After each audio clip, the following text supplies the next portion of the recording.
Assalamualaikum warahmatullahi wabarakatuh. Perkenalkan, nama saya Syifa Nur Pauji dengan nomor NIM 200810606666 dari kelas Biologi C semester 4. Di sini saya akan mereview materi zoologi vertebrata mengenai variasi intrapopulasi. Sebelumnya kita harus mengetahui apa itu variasi intrapopulasi. Nah, variasi intrapopulasi ini merupakan variasi yang dapat terjadi dalam suatu populasi. Kemudian ada istilah yang dinamakan dengan fenon atau vena yang menunjukkan perbedaan bentuk atau ukuran fenotip yang terjadi dalam satu populasi. Kemudian ada yang dinamakan spesies sibling yang merupakan jenis di mana memiliki karakter yang sama atau mirip, tetapi terjadi isolasi secara reproduksi atau tidak bisa dikawinkan. Kemudian ada gene pool, yaitu kumpulan dari semua alel yang karakternya itu unik atau berbeda yang terjadi pada suatu spesies. Kemudian ada ginandromorfis, yaitu organisme hewan yang memiliki dua karakter organ reproduksi jantan dan betina.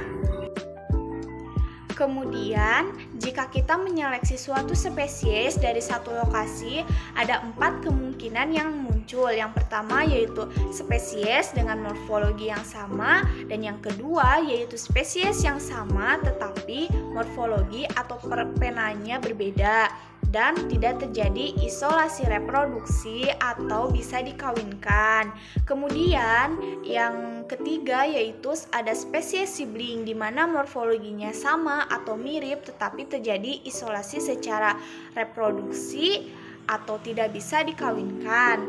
Nah, yang terakhir ini yaitu morfologinya berbeda dan terjadi isolasi secara reproduksi atau tidak bisa dikawinkan. Ada beberapa faktor yang menyebabkan terjadinya variasi. Yang pertama yaitu non-genetic variation dan yang kedua yaitu genetic variation. Dan genetic variation ini meliputi yang pertama variasi menurut umur, yang dimana bentuknya itu berbeda. Contohnya itu ketika katak menjadi berudu, maka setelah dewasa itu katak tersebut morfologinya akan berbeda. Dan yang kedua yaitu ada variasi sosial. Variasi ini terjadi karena kasta atau secara sosial. Yang ketiga yaitu ada variasi ekologi yang meliputi habitat. Nah, ketika tempatnya berbeda bisa jadi bentuknya juga berbeda. Kemudian ada variasi traumatik. Variasi ini biasa terjadi karena paparan seperti bakteri atau jamur sehingga mengakibatkan bentuknya itu berbeda. Kemudian ada variasi genetik yang meliputi yang pertama dimorfisme seksual, yaitu perbedaan kelamin primer dan sekunder. Yang kedua yaitu ada generasi yang berbeda secara reproduksi atau strain seksual dan uniparental.